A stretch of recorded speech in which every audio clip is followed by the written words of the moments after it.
Hello, and welcome to Middle East Focus, a weekly podcast on regional affairs and U.S. policy, produced by the Middle East Institute in Washington, D.C. I'm Alistair Taylor, MEI's editor-in-chief.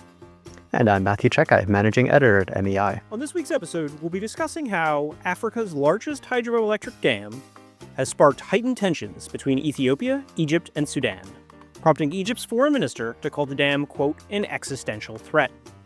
Early last month, after nearly a decade and a half of construction work, Ethiopia officially opens the $5 billion Grand Ethiopian Renaissance Dam, or GERD. While the completion of the project was a major cause for celebration in Addis Ababa, the reaction downriver in Cairo and Khartoum was anything but festive. Egypt and Sudan have major and long-standing concerns about the dam and its potential impact on water supply from the Nile River and its tributaries, the source of nearly all of Egypt's fresh water. Negotiations on a water-sharing agreement have repeatedly failed over the last 14 years, despite the involvement of a variety of international mediators. What's next now that the GERD has been completed and there's still no deal in place? Where does that leave Egypt, Sudan, and Ethiopia? And what can the U.S. and the international community do to prevent this situation from escalating? To discuss all of these issues and more, we're joined today by our colleague, Mirette Mabrouk. Mirette is a senior fellow at MEI, where she focuses on economic development, regional security, and sustainable development issues in the Middle East and North Africa, with a particular focus on Egypt. Our listeners can subscribe to Middle East Focus on Spotify, Apple Podcasts, and other podcast providers. And please check out MEI's other podcasts, Rethinking Democracy, hosted by Gunul Toll, and Taking the Edge Off the Middle East with Brian Katulis. Mirette, welcome back to Middle East Focus. It's great to have you on the program. Well, thank you so much for having me. This is a big topic, so let's dive right in. For our listeners who might not have followed this long-running saga as closely as you have, can you briefly explain how we got here and why Ethiopia, Egypt, and Sudan were unable to reach a deal in the nearly decade and a half between when the dam was begun and its inauguration in 2025? The word briefly is going to be a little bit tricky here because actually it hasn't been a decade and a half. This has been in the works, if you like, since 1902. All right, when there was an agreement with Ethiopia, and it was signed by the Ethiopian Emperor Menelik II with the United Kingdom for Egypt and Sudan, which at the time, of course, were protectorates, which is a fancy way of saying they were under British colonial rule. And at the time, Ethiopia agreed not to build any dams that would affect the water downstream to the downstream countries, but in return, it got the Benishangul area, which devolved from Khartoum to Addis. It's kind of problematic because that's actually where the site of the GERD is. Skip forward quite a long time, and back in 2008, I think Egypt realized that Ethiopia was going to start building a large dam in a very major way very soon, and therefore it applied to the World Bank on behalf of the Eastern Nile Council of Ministers of Water Affairs. And that was an organization that represented Egypt, Ethiopia, and Sudan. And it requested support for a program that all three countries had unanimously agreed to. And that was for something that would incorporate hydropower development, irrigation, floodplain management, and the ability to identify future investments. The World Bank signed off on it immediately. And to everyone's surprise, 2 years later, Ethiopia unilaterally started construction on what at the time was called the Millennium Dam and then was renamed the Grand Ethiopian Renaissance Dam in 2011. Now, it is the largest dam on the continent. It's got a capacity of 74 billion cubic meters. That's pretty much almost all the Nile Basin's content. The Nile Basin has about 84 billion cubic meters. You want to bear in mind, again, the Nile Basin as distinct from the flow of the Nile, which is something else, all right? It's capable of generating almost 6,000 megawatts. I mean, it is just a huge, huge dam. Now, the big problem for Egypt and East Ethiopia is that because this is a hydroelectric dam, that means you need that water to run the turbines. And under normal circumstances, the dam really shouldn't be a problem. Now, we say really shouldn't because we don't know. This is the only dam of its kind that's been built without an ESIA. An ESIA is an environmental sustainability and impact assessment, and that's what assesses the effects of a dam on the downstream countries. It's the only one of its kind that's been built without one, and it was built without one because the Ethiopians refused. Now, again, I don't wish to spend a long time, but you want to bear in mind that one of the biggest objections that the Ethiopians had was they said, we are not going to abide by colonial era agreements that, had nothing to do with us. The reference here is to the a 1959 agreement, which was an iteration of a 1929 agreement, which essentially allocated 55 billion cubic meters of the Nile Basin water to Egypt and 18 to Sudan, and Ethiopia was not consulted. So Ethiopia, I think, quite reasonably said, well, nobody consulted us. We didn't sign on to this. We didn't agree with this. Nothing to do with us. The dam they started construction in 2011, and there was a lot of grumbling in Egypt that Ethiopia used the chaos that came out of the Arab Spring to take advantages of this and build the dam. That's as may be, but at the end of the day, we need to realize something. The dam is immensely important for Ethiopia for a few reasons. The first is that at the time when it was being built, only about 23% of Ethiopia had access to electricity. All right? So it's essential for its development. But it also wants to be able to sell to its neighbors. So essential for its development and its ability to earn revenue. All right? When it became clear that negotiations were perhaps not going to go to Egypt's way, Egypt started trying to put incentives in front of Ethiopia. So they said, well, how about in cases of a drought, Ethiopia runs the turbines at 80% capacity, and then Egypt and Sudan are not as affected. And Ethiopia refused. And then they said, well, how about Egypt compensates Ethiopia for any electricity or revenue lost in terms of either electricity or revenue? And Ethiopia refused, which led the Egyptians and the Sudanese to think that it really wasn't simply about money, it was about the exercise of power.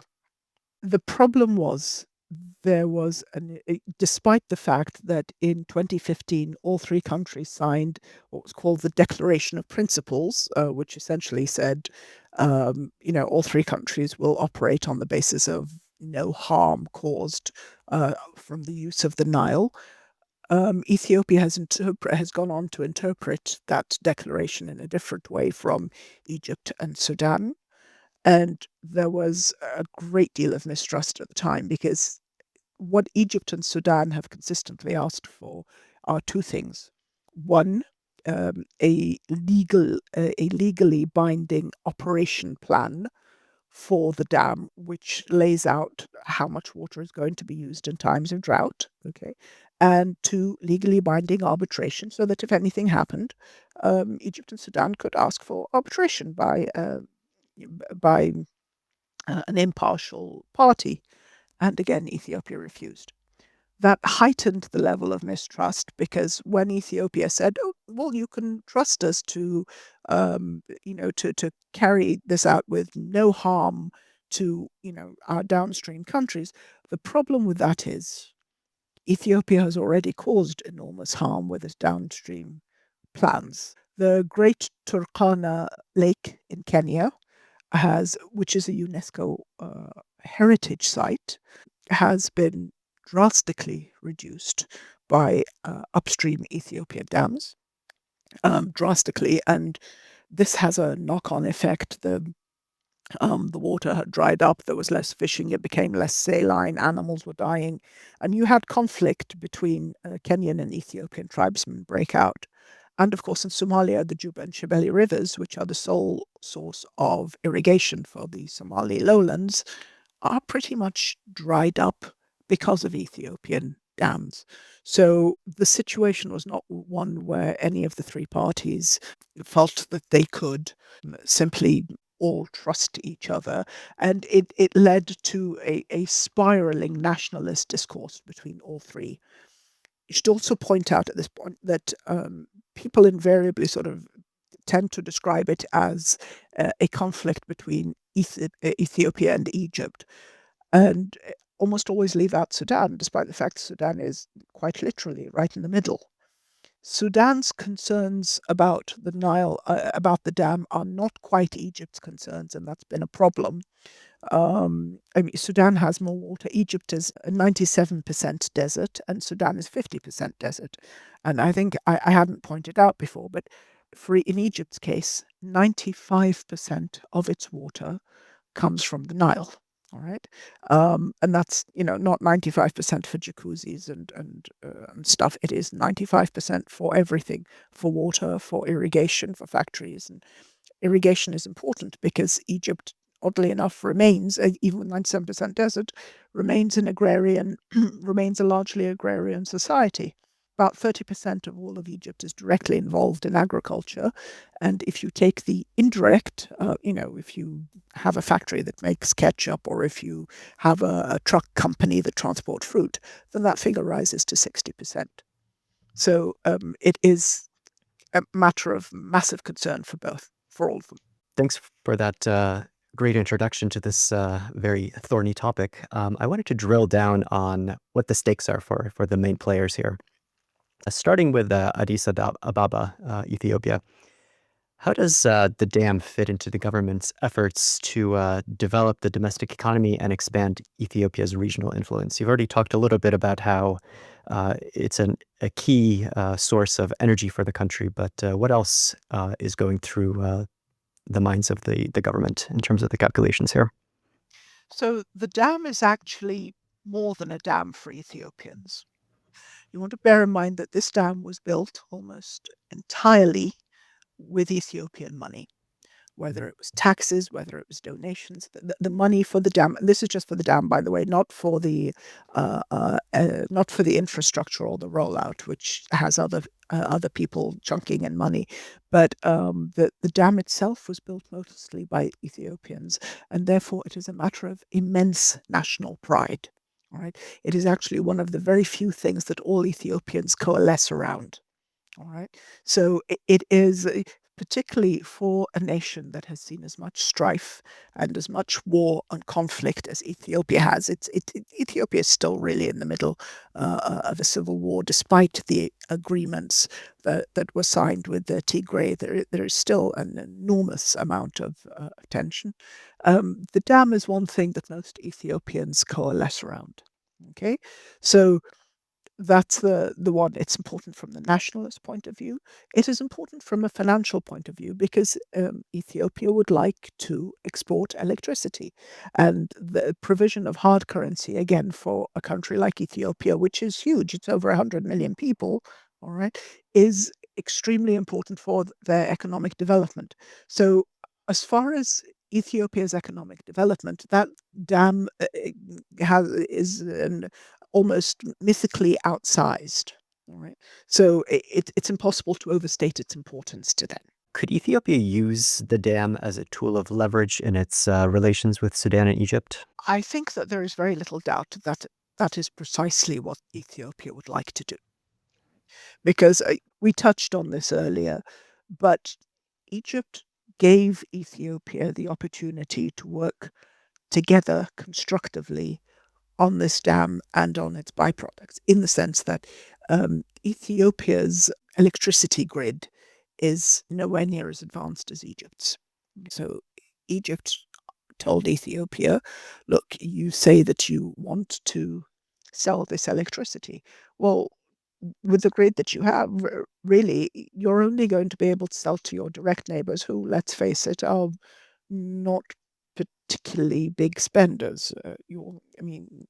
Kenya is one of the countries that had been buying from Ethiopia, but now really doesn't need the electricity. So um, the surrounding countries that it's selling to are just not particularly rich countries. So Egypt said, we will help you jump onto our grid, you can share our grid, and then that way you can expand your market to the Gulf, to Asia, onto Europe. I mean, it would be extremely beneficial for your revenue stream. You can only win from doing this. And Ethiopia refused. So for it to refuse something that is going to A, lessen the chance of conflict, B, increase the opportunities for its revenue stream, would indicate that there is more at stake here than simply making money and simply having a hydroelectric dam. So I think the idea is that Ethiopia would like to use this dam as leverage, and the fear is at some point they're going to try and start charging for water. And that is, from the point of view of both Sudan and Egypt, an absolute non-starter. Is water the sole source of concerns for Egypt? Is there anything else that they're worried about in terms of how the dam may influence or perhaps even downgrade Egypt's position in the broader region? I think that's an excellent question. But as far as the dam is concerned, it's really about the water at the moment, because the water question is huge.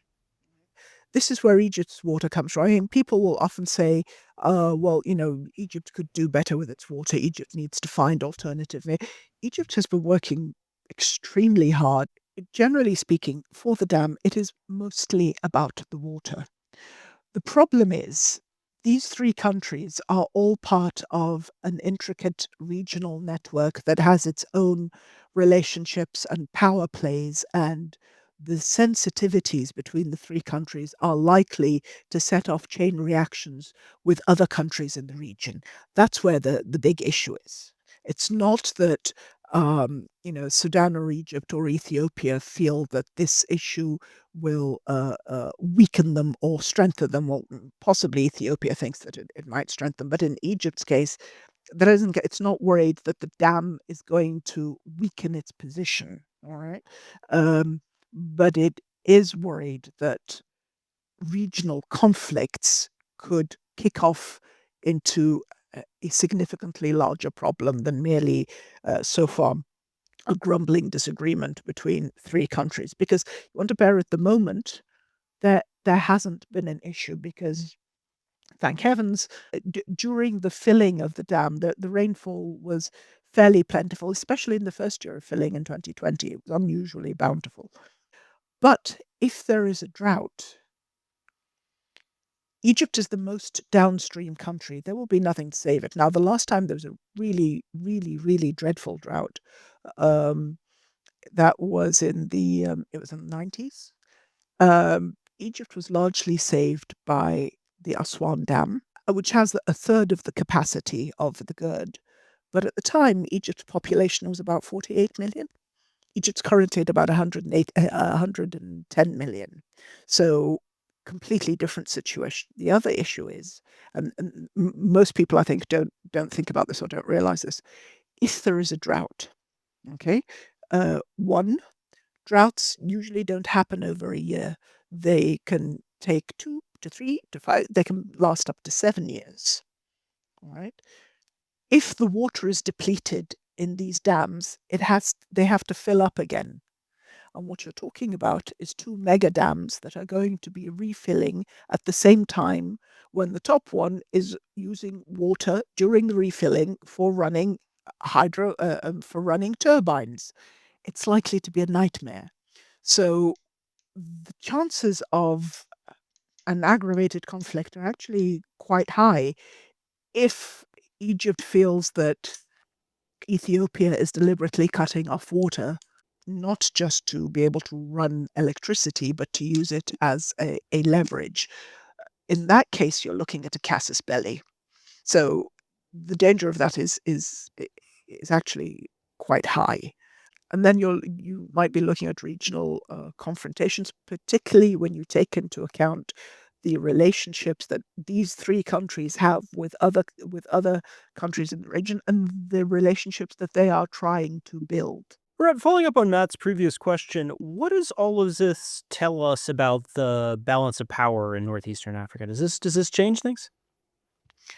I think the balance of power shifts quite a lot, and people aren't really aware of it. It isn't, oddly enough, it is a region that people don't pay as much attention to as I think they should. I mean, if you'll remember, the Ethiopian Prime Minister Abiy Ahmed received a Nobel Prize for peace, and he received a Nobel Prize for ending a conflict with Eritrea. Now, the problem is there are many people who think that really he ended a conflict so that he could start another one with his own people, Tigray. No. The Tigray, of course, had their own problems with Eritrea, and the fears were essentially he just did it so that he could let the Eritreans loose on the Tigray. And of course, we had the civil war in Ethiopia. That's relevant here because Eritrea had the relationship with Ethiopia. Now, matters have since degenerated quite a bit. That relationship with Eritrea is now extremely rancorous, and Egypt has been improving its relationships with Eritrea and with Somalia to the alarm of Ethiopia.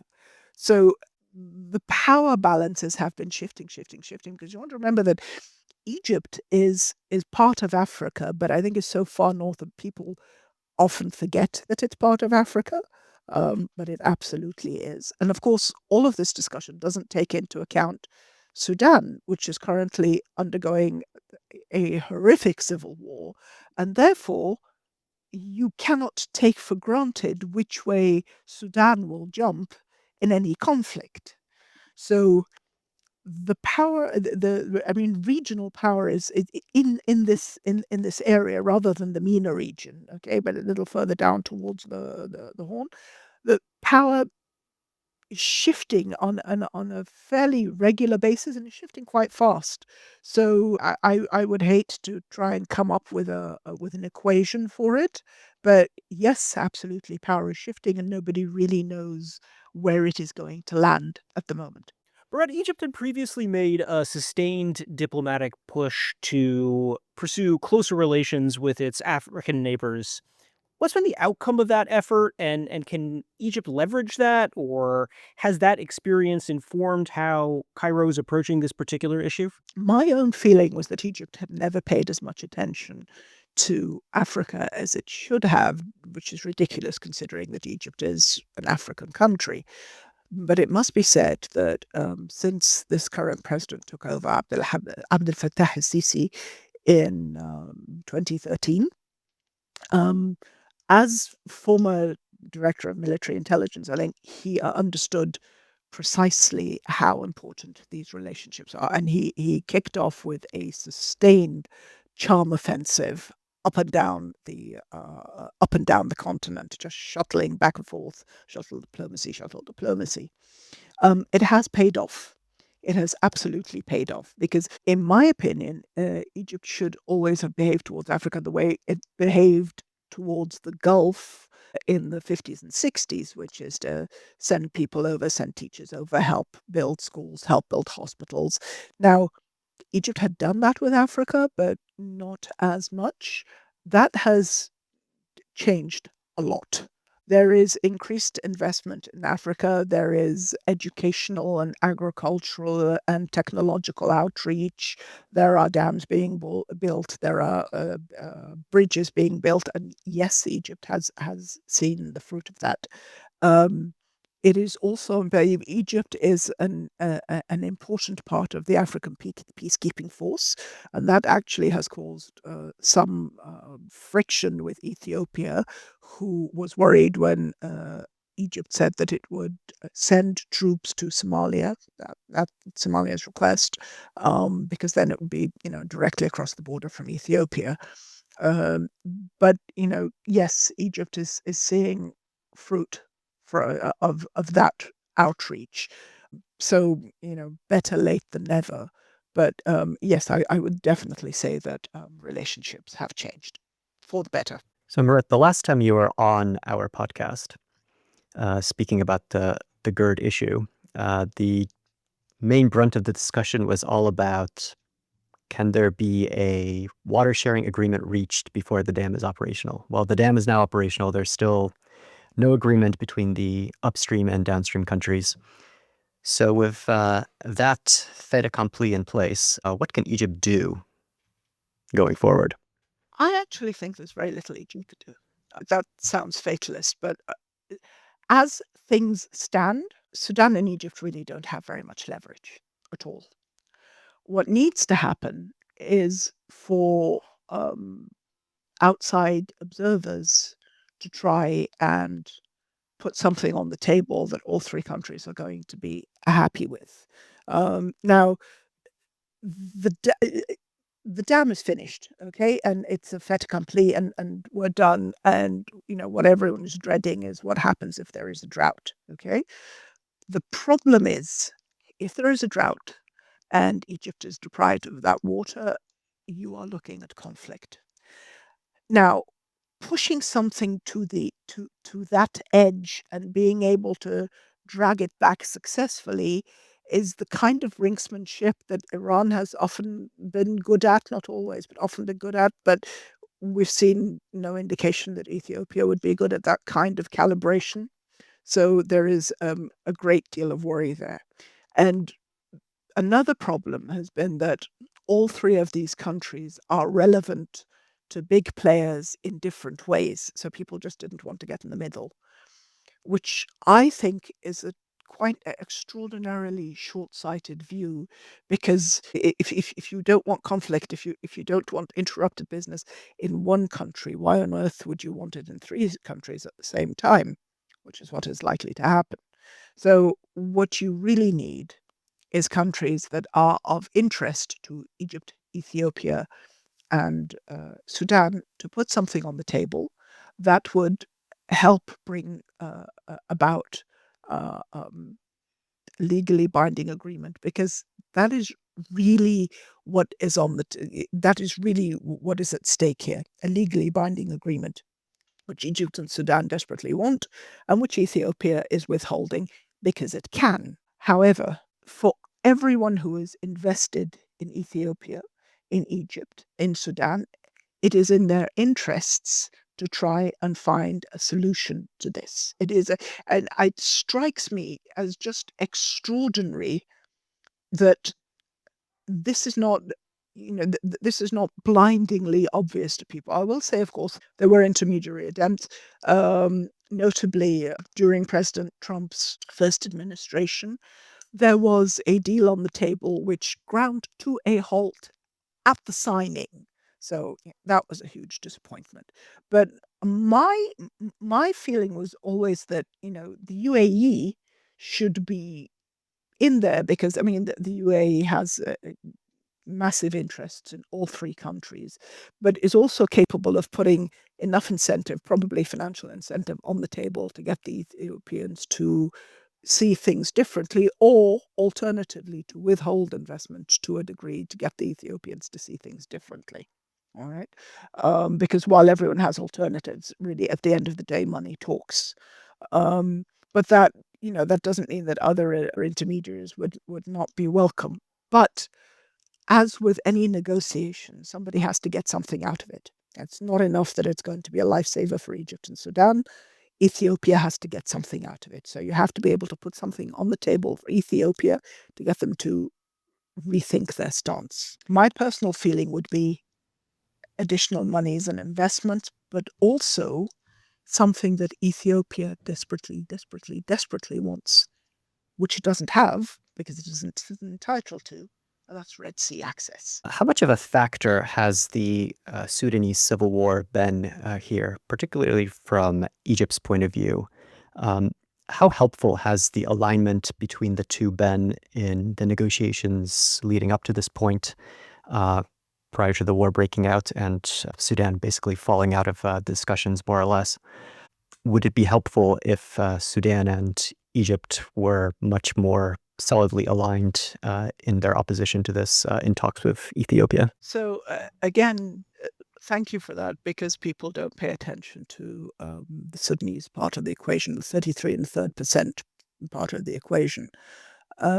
Sudan's position has always been complex, and Egypt learned very, very early not to take it for granted. You want to bear in mind that Egypt's concerns about the dam do not mirror those of Sudan's concerns about the dam. All right. Egypt is worried about the lack of water. Sudan has significantly more water. It was more worried about the levels in its own dams, and it was more worried about flooding. During the very first filling of the dam, Sudanese water stations recorded a loss in water in the first 24 hours. So it is significant.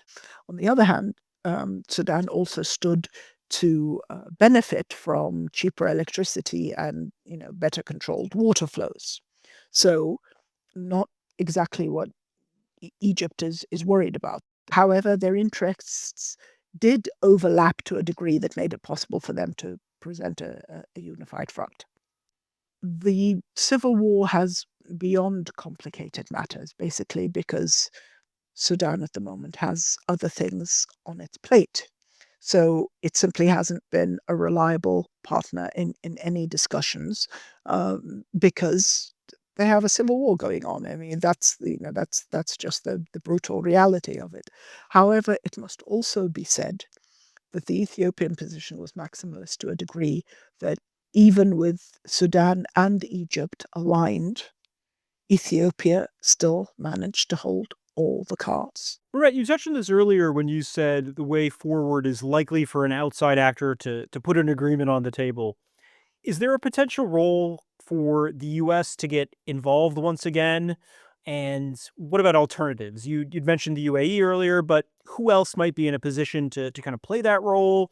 So there would absolutely be a place for the United States. The United States is the largest hammer in the hardware store. If the United States decides that it wants to try and get them round the table, it absolutely could. Now, again, I should point out that the United States got them round the table, got a deal on the table, everyone's going to sign, and then the Ethiopians walked away at the last moment. So as there were limits to that because, again, I'm going to guess that there wasn't enough incentive to Ethiopia to rethink its plan. I mentioned the UAE merely because of the amount of investment that the UAE has in Ethiopia and in Sudan and in Egypt.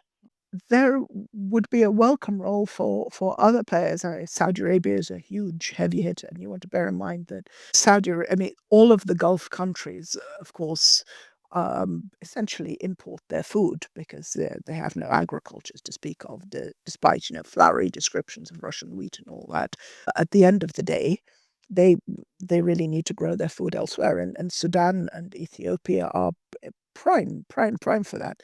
Egypt to a smaller degree, but definitely Sudan and Ethiopia. So it is very much in their interests to have these countries be stable and be productive. So yes, if they can put something on the table, there would absolutely be room for them. But the question is what to put on the table. And again, is it a carrot and stick approach? We will put this on the table, but we will take this away. Because at the end of the day, it's not in anyone's interests for this to devolve into a military scrum, which is very possible if and this of course is worst case scenario, but in worst case scenario, if there's drought and there's no water, I don't see Sudan and Egypt, particularly Egypt, sitting there and quietly dehydrating to death. Assuming that the upstream and downstream countries can't come together on any sort of water sharing deal that would be acceptable to all sides, how can Egypt adapt to that reality? What can it do to bolster its water security? So that is the $1,000,000 question. I think when people say Egypt will have to learn to adapt with less water, it doesn't take into account that Egypt actually has been desperately trying to adapt to less water for at least the last half century. Um, for example, Egypt recycles more water than any other country in the MENA region. Uh, Water on average in Egypt is recycled about 4 times. Uh, before it slides back into the Mediterranean, at which point it is almost indistinguishable from the water of the Mediterranean because of its salinity. Egypt has been practicing very careful irrigation drip irrigation techniques, for example, are extremely sophisticated, and they've been working on that since the early 80s. And, planting in the desert very carefully with drip irrigation, again, since the early 80s. There are certain crops that are part of Egypt's social and agricultural and cultural fabric, like rice, for example. If you've ever been to Egypt and you've ever seen the paddy fields, you might think that you were in Thailand or Vietnam or Cambodia or something because of the green of those fields. But the fact is, Egypt grows a lot less rice now because it is so water intensive. Farming in Egypt used to be the flood irrigation. We don't see that anymore because they just don't have the luxury. Um, Egypt's iconic Egyptian cotton, iconic for Egypt, but it's largely stopped growing that because it is so water intensive. Egypt used to be known as the grain basket of the world. But now Egypt is the world's largest grain importer, and that's because, again, it's a very, very water intensive crop. They're working hard on desalination. There is next to no groundwater. And I mean, just for comparison, Egypt's share of the Nile basin under that 1959 agreement that Ethiopia doesn't recognize is about 55 billion cubic meters. Egypt uses, and that figure hasn't changed since 1959, despite the fact that in 1959, I think there were about 26 million Egyptians. There are now 110 million Egyptians, and Egypt actually uses about 110 billion cubic meters of water a year. And the difference is made up in recycling and essentially buying food. So it is desperately scrambling at adaptation, but at the end of the day, really, there isn't going to be no substitute for the Nile. I think I read somewhere that Herodotus actually wasn't the person who said Egypt is the gift of the Nile. Be that as it may, Egypt does not exist without the Nile. It just doesn't. So, God forbid, in the absence of agreement, there is a drought and the water is stopped via the turbines, then I think you're looking at something fairly distressing. So they are definitely trying to adapt, but at the end of the day, they're only going to be able to, there's only so much that can be done because there just isn't the water. You can only stretch it so far. We're running short on time, but before we wrap up, I wanted to ask where you see things going from here. Do you think the three countries are likely to reach a deal? And might the key be to unlocking this intractable dispute, a carrot that you mentioned earlier, the one thing that we know that Ethiopia wants, which is access to a Red Sea port? I think at some point someone is going to have to put a carrot on the table that Ethiopia is going to want to pick up, and someone's going to have to be very clever about this. And even though there are plenty of people who don't think that Ethiopia should have access to a Red Sea port since it isn't a literal state, at the end of the day, I think it's going to be a case of, well, you can't have all your cakes and eat them too. You're just going to have to settle for what you can get, because I think Egypt has taken the Nile for granted. Sudan has taken the Nile for granted. We all take water for granted. Everybody in the world, except you take water for granted, except for when you don't have it anymore. And I find it astonishing because it is very much a finite commodity and becoming more scarce by the day. All right. So if you like, this really should be a case study going forward for how to solve water disputes because everybody's going to have them. The United States is about to be mired with one with Mexico over the border. Everybody's going to have them. The world's biggest water treaty was the Indus Waters Treaties, which was actually negotiated largely by the World Bank between India and Pakistan in 1960. And it took 9 years to negotiate. But that held through everything from the 1960s. until very recently, when it was suspended by the Indian government. I don't know where things stand at the moment. I hope that it is back. I hope it's back in effect. But it is impossible to overstate the importance of water treaties. And in this particular case, I think someone's going to have to come up with something clever to put on the table. That's all the time we have for this week. Thank you, Mirette, for joining us on the program once again today. And thank you for having me. And thank you as well to our listeners for tuning in. And a big thank you to our production team for all of their work on this week's episode. To find MEI's latest coverage of GERD and other regional foreign policy and water security issues, please visit our website, www.mei.edu. You can also follow MEI on X, Instagram, Facebook, and YouTube, and subscribe to our email newsletters for the latest analysis and information about upcoming events. I'm Alistair Taylor. And I'm Matthew Czekaj. We hope you'll listen in again next week.